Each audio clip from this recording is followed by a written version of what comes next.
Ravi Manoharachari ASP comments. Tirumala మొదటి ఘాట్ రోడ్లోని ఆంజనేయ స్వామి విగ్రహం నిన్న తెల్లవారుజామున 3 గంటలకు గుర్తు తెలియని వ్యక్తి తీసుకువెళ్లాడు. సాంకేతిక ఆధారాలతో గోవిందమాల ధరించిన వ్యక్తి అని గుర్తించాం. విశాఖపట్నం జిల్లా భీమునిపట్నం టీ నగరపాలెంకు చెందిన పొన్నూరు యశ్వంత్ కుమార్ గా గుర్తించాం. 15 స్పెషల్ టీంలు ఏర్పాటు చేసి చాకచక్యంగా గుర్తించాం. బీటెక్ చదివి నిరుద్యోగి, మానసిక ఇబ్బందుల్లో ఉన్నాడు. విజయనగరం గొర్ల మండలం భువనేశ్వరి పీఠం ఆధ్యాత్మిక కార్యక్రమంలో పాల్గొన్నాడు. పూర్తి స్థాయిలో అన్ని కోణాల్లో విచారిస్తున్నాం. ఈ నెల 5న తిరుమలకు వచ్చినప్పుడు గుర్తించాడు. మళ్లీ ఈ నెల 21న దర్శనం చేసుకుని 22న తెల్లవారుజామున తిరిగి పయనమయ్యాడు. గుడి వద్ద జీప్లో దిగి ఆంజనేయ స్వామి ఆలయం వద్దకు పోయి విగ్రహం ఎత్తుకుని వెళ్లాడు.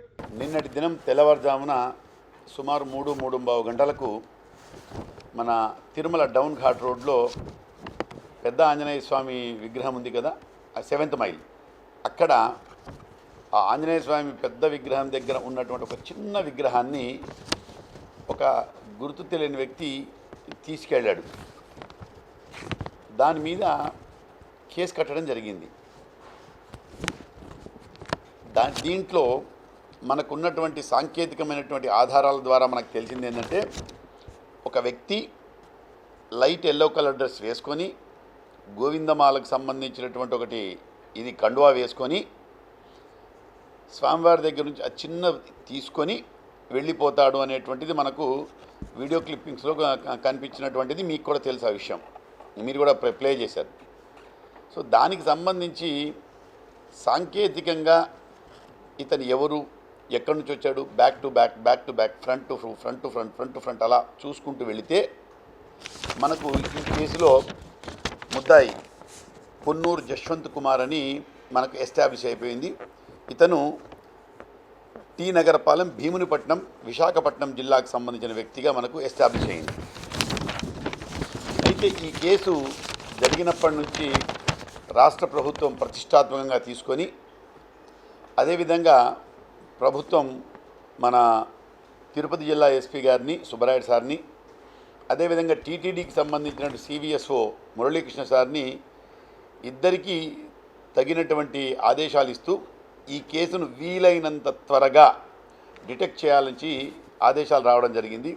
సో ఆ ఆదేశాల మీద ఇమీడియట్గా దాదాపు 15 బృందాలను, ప్రత్యేకమైనటువంటి బృందాలను అరేంజ్ చేసి, సో సాంకేతికంగా మనం ఎక్కడెక్కడ అయితే ఆధారాలు సేకరించగలుగుతామో అక్కడక్కడ సాంకేతికమైనటువంటి ఆధారాలను సేకరించి టీటీడీ విజిలెన్స్ వాళ్ళతో కూడా సమన్వయం చేసుకుంటూ, ఆ టీటీడీ మన వీళ్ళు కూడా విజిఓస్ ఉన్నారు, విజిఓసు విజిలెన్స్ బృందాలు, అదేవిధంగా ఏవిఎస్ఓ వాళ్ళందరినీ కూడా సమన్వయం చేసుకుంటూ ఎక్కడెక్కడ అనేటువంటి అన్నీ కూడా సేకరించిన తర్వాత ఇతను విశాఖపట్నం జిల్లాకు సంబంధించిన వాడుగా తెలిసింది. సో ఇమ్మీడియట్గా ఒకవేళ వెళితే విశాఖపట్నం వెళుతాడనే ఒక కారణంతో అని ఒక సందేహంతో మేము మాకు సంబంధించిన టీమ్స్ని అంతా డిస్పాచ్ చేస్తూ, అదేవిధంగా రైల్వే పోలీస్ వారికి కూడా సమాచారం ఇవ్వడం జరిగింది. సో ఆ పర్టికులర్ సమయంలో ఒక ట్రైన్ పోతూ ఉంటే ఆ ట్రైన్లో మా ప్రత్యేకమైన బృందాలను ఎక్కించి గాలిస్తే అతను దొరికాడు. అతన్ని అదుపులోకి తీసుకోవడం జరిగింది.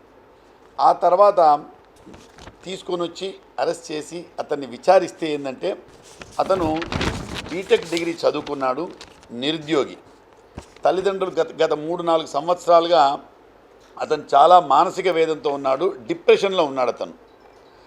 అయితే ఈ తల్లిదండ్రులతో ఎప్పుడు గొడవ పడ్డము, ఇలా మాట మీద నిలకడ లేకుండా ఉంటున్నట్టు తెలుస్తుంది.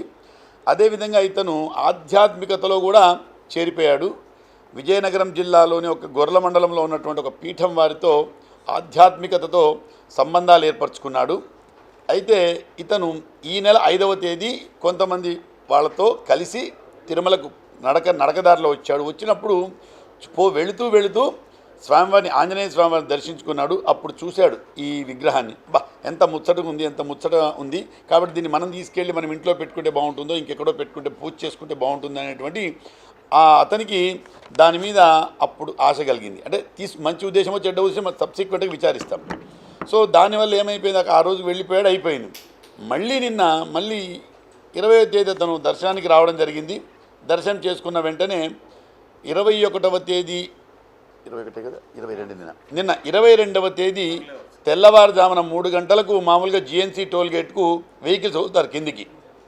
అప్పుడు ఒక జీప్ ఎక్కి ఆ జీప్లో ఎక్కిన తర్వాత జీప్ అతనితో చెప్తాడు, అయ్యా నేను ఆంజనేయ స్వామికి దండం పెట్టుకొని రావాలా, ఒక్క నిమిషం ఆపండి అని. సో అక్కడ ఒక నిమిషం ఆపిన వెంటనే ఇతను పరుగున వస్తాడు, దండం పెట్టుకుంటాడు, ఆ విగ్రహం తీసుకుంటాడు, షాల్లో కప్పుకుంటాడు, నేరుగా మళ్ళీ బండి ఎక్కుతాడు. సో తర్వాత అక్కడ నుంచి యథావిధిగా అతను వెళ్ళిపోతాడు, కింద దిగుతాడు. అక్కడ నుంచి అతను విశాఖపట్నంకు వెళ్ళే ట్రైన్లో వెళ్ళిపోతాడు. దీనికి సంబంధించి ఆ జీప్ యొక్క డ్రైవర్ని, జీప్ యొక్క నంబర్ని కూడా గుర్తించడం జరిగింది. జీప్ అతన్ని కూడా విచారించడం జరిగింది. విచారిస్తే ఇతనే సార్ పోయింది, నన్ను ముందే అక్కడ జేఎన్సీలోనే చెప్పాడు, నన్ను ఒక నిమిషం అక్కడ ఆపండి అని చెప్పాడు, కాబట్టి ఆపింది వాస్తవమే సార్, ఇతనే సార్ అని అన్నారు. సో దాన్ని దృష్టిలో పెట్టుకొని ఈ వీళ్ళందరి సహకారంతో, సివిఎస్ఓ గారి సహకారంతో, అదేవిధంగా మా జిల్లా ఎస్పీ గారి యొక్క నేతృత్వంలో, అదేవిధంగా టీటీడీ విజిలెన్స్ విజిఓలు సురేంద్ర మరియు గిరిధర్ వాళ్ళు కూడా మాకు బాగా కోఆపరేట్ చేశారు. వాళ్ళ టీమ్స్ కూడా మాతో మమేకమైపోయినాయి. వీళ్ళందరం కలిసి కొద్ది గంటల్లోనే ఇమ్మీడియట్గా ముద్దాయిని అరెస్ట్ చేయడం జరిగింది. సో ఇతనికి కారణాలు, దీని వెనక ఇంకేమైనా ఉందా, ఏదైనా ఆధారాలు ఇంకేమైనా వేరే వాళ్ళు ఎవరిదో దీని మీద కుట్ర దాగి ఉందా అనేటువంటిది తదుపరి దర్యాప్తులో తెలుస్తుంది. ఎందుకంటే ఇప్పుడు 24 గంటల్లో కోర్టు ముందు ప్రొడ్యూస్ చేయాలి కాబట్టి ముందు రిమాండ్ పంపుతున్నాం. ఆ తర్వాత మళ్ళీ కస్టడీకి తీసుకొని అతన్ని విచారిస్తాం. ఇంకా దీని వెనక ఎవరైనా ఉన్నారా, లేదు ఇతను ఒకడే ఉన్నాడా, నిజంగా మానసిక వేదంతో బాధపడుతున్నాడా అనేటువంటిది తదుపరి దర్యాప్తులో తెలుస్తుంది. కాబట్టి దీనిలో తిరుమల పోలీస్ బృందం అడిషనల్ ఎస్పీ రామకృష్ణ గారి ఆధ్వర్యంలో, అదేవిధంగా మిగతా మా ఎస్పీ గారి ఆధ్వర్యంలో కూడా డిఫరెంట్ బృందాలుగా ఏర్పడి అతి తక్కువ సమయంలో దీన్ని ఛేదించడం జరిగింది. కాబట్టి ముద్దాయిని అరెస్ట్ చేసి రిమాండ్ పంపుతున్నాం. Thank you. అదే చెప్తున్నాను, ప్రస్తుతానికి అతను డిగ్రీ అంటే బీటెక్ చదువుకొని ఉద్యోగం రాని దాంట్లో మానసిక వేదంతో ఉన్నాడు, డిప్రెషన్లో ఉన్నాడు, అది గ్యారంటీ. ఇంకా వేరే నేరాల్లో ఉన్నాడా లేదని 24 గంటలు సరిపోలే, నెక్స్ట్ కస్టడీకి తీసుకొని విచారిస్తాం. Thank you. ఏమండి తెలియదండి, అది ఇప్పుడు 24 గంటల్లో మొత్తం సమాచారం నేను చెప్పలేను కదా. కాబట్టి మాకు కస్టడీకి తీసుకున్నాక అన్నీ విచారిస్తాం, ఏదైనా కోణం ఉందా, ఏమైనా సంగతి ఉందా అని కూడా విచారిస్తాం. Thank you. దా రావయ్యా, దా పర్లేదు, ఏం కాదు, నువ్వు ఉండేదే మర్చి దా దా. మీరు అన్ని కట్టు పేస్ట్ చేసుకుంటారు కదా మామూలుగా.